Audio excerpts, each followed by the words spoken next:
Welcome back to my channel, guys. It's time for another Cube Arts volume review.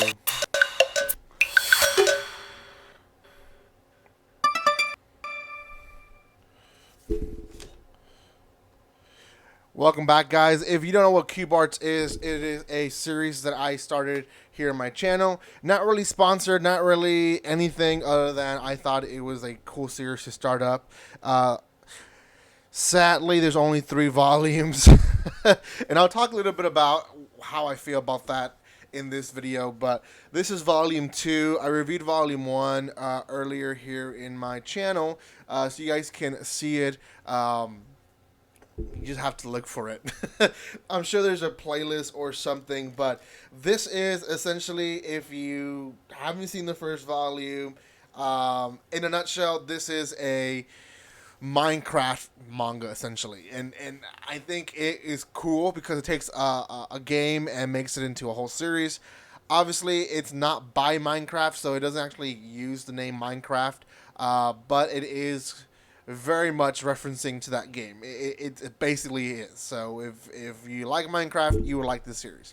Now, before anything else, guys, if you have not done so by now, make sure you subscribe to my channel. You guys don't want to miss any volume or chapter reviews. I do have quite a bit of videos planned out for this week, so make sure you don't miss them. If you haven't claimed your giveaway gifts, go check out the live video that I did a few days ago. You guys can see if you won or not in that video. Thank you guys so much for participating in those giveaways. Continue to boost up the channel. We're still trying to reach 4,300, I believe. So make sure you keep on boosting this channel. Okay, guys, if, again, you haven't heard much of the story, essentially in Volume 1, we meet these 4 friends. 3 of them have already been in the game. One, Takuto, has been late to the game, but essentially they lose one of their friends, Itsuki, and then they go through this whole drama thing of finding this girl, and this girl is trying to help them, but then ends up being captured. Her name is Noah. So they're basically back at their place. It's been the end of chapter 2. That kind of happened already, and now they're back at their base. Shige, one of his friends, and Yu are basically taking care of Takuto, who hasn't woken up yet, and Haruka, a girl that they saved who doesn't have an arm. She lost her arm in battle. She basically was being used as prey by Gaku, one of the villains that we see in the first volume. So, anyways, Takuto wakes up and realizes what's going on. He kind of has a flashback of how it all happened. Noah gives herself up, basically says, you guys have the chance to escape, and she gives him this stone. Now, this stone will be important later in the volume. I'll explain it in a bit. But essentially, he gets this stone from her, and he basically escapes because they allow them to live.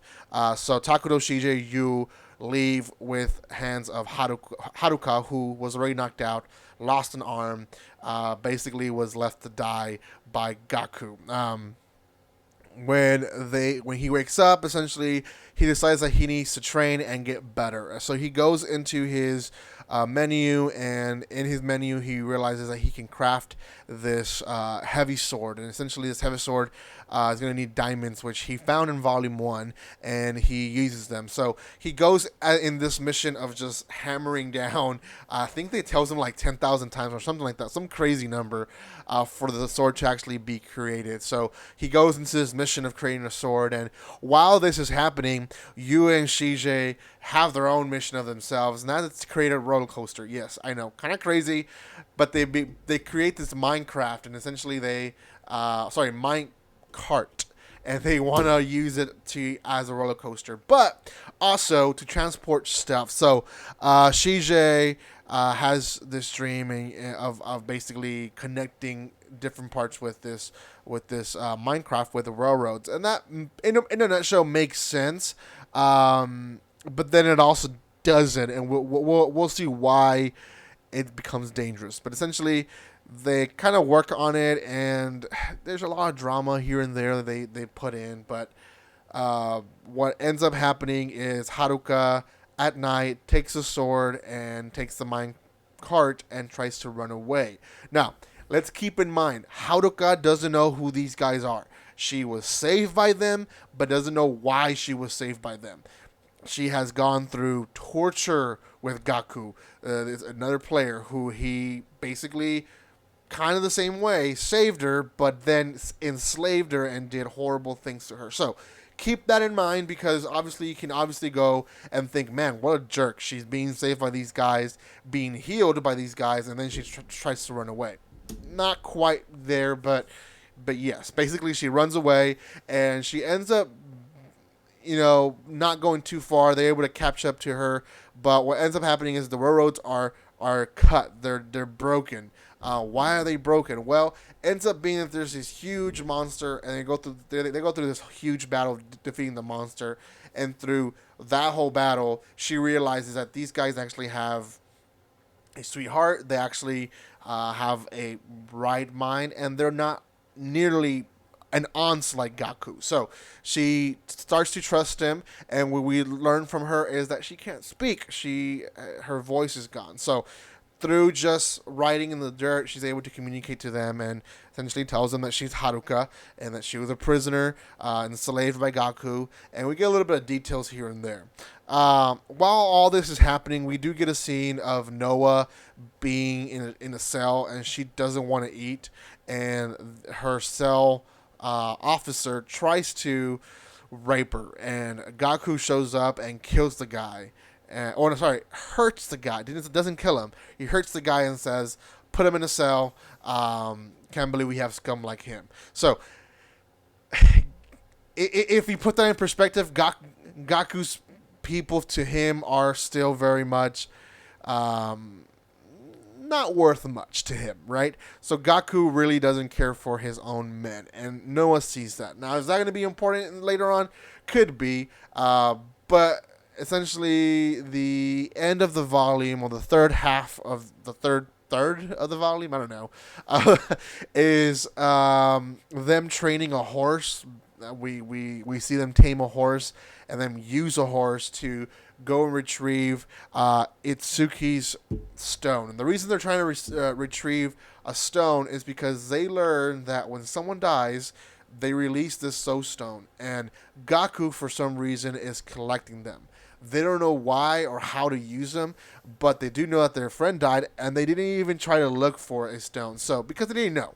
So he goes back to the area with Yu and finds the stone, and one thing that he realizes is that Yu's stone is lit less brighter than the stone that Noah gave him. So he has this question, why is one dimmer than the other one?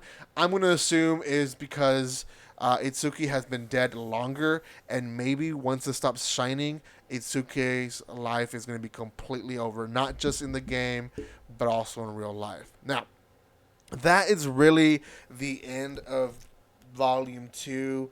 The volume ends by them being chased by a monster, and you again being very, very deeply hurt. And although Takucho thinks that he escaped and is going back to heal Yue, the monster actually is not too far away from attacking them again. So I'm going to assume in Volume 3 at the beginning, Yue is going to die. Takucho is going to have to save or keep his stone, and maybe they'll be able to resurrect these guys with the stones. Now, from what I heard, Volume 3 moves very fast, and it's already out, so I'm going to try my best to get my hands on Volume 3 and review it as fast as possible. But as it is, Volume 2 didn't move that fast, to be honest. There was a lot of parts of them explaining how to make the railroad, how to make the mine cart. They took their time on explaining about the horse and how to tame it. You know, all these things obviously citing and kind of revisiting for those people that have already played Minecraft before. So, in my opinion, is if they rushed Volume 3, it's because they were cut off at some point. They were told, hey, you only have so many chapters left, finish the story. Which Personally, I don't like when writers do that. I prefer them to leave the story unfinished in the hopes that someone else is going to pick it up and finish it for them, other than them saying, okay, well, they only give us 5 chapters more. Let's just rush through the plot and see what happens. Now, if that's what's going to happen in Volume 3, I don't know. But Volume 2 was pretty slow. It had a lot of information. I liked it. I loved it. But if they do that in Volume 3, it's really going to bring down the score. For now, I think a 7.5, it reminds people a lot of a game that they love, and it does a great job giving the story. Has this isekai feeling to it. It's great. So out of 10, 7.5, I think that's what it deserves. So let me know in the comment section if you think that's fair. If not, then, give your own rating. I don't care. Thank you guys so much for your love and support. Subscribe, comment, like, and share. And guys, like always, don't be strangers. See you guys in the next video.